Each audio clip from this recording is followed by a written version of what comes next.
سينيا قعنك ميكروفونك مدحوينها دولة goboleedka Puntland مدحوينه عبدولي محمد علي قاص.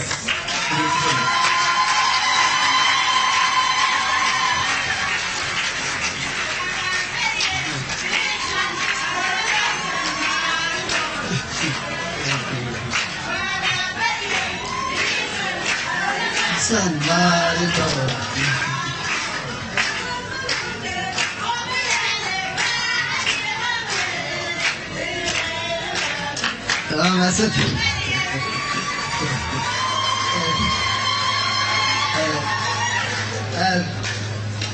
هذه أفضل ما ستي.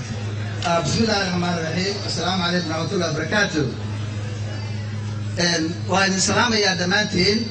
وقول رجل مدحوينها دولة فدرالية الصوماليات محمد عبد الله محمد فرماتشو iyo madaxweynaha aan luuqda ku fadhiyo cali masarkiisa madaxweynayaasha dowladyada iyo mutasharrifta kale ka soo xafladda quruxda badan aad iyo aad baan ugu mahadnaqaynaa dowladaha reer galmudug iyo madaxdooda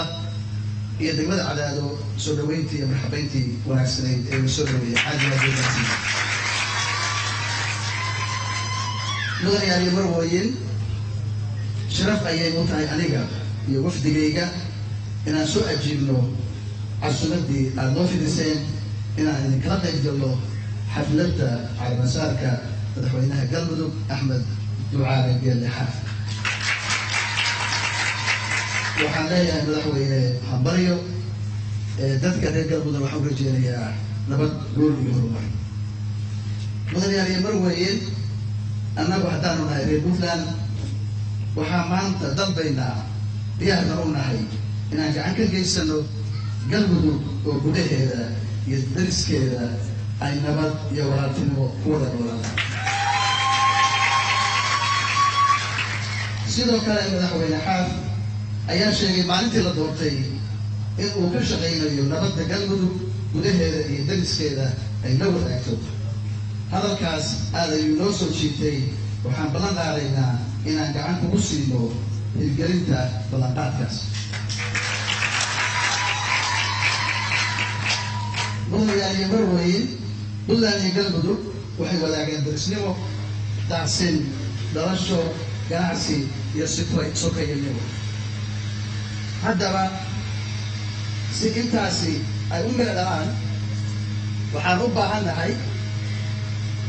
inaan maanta laga bilaabo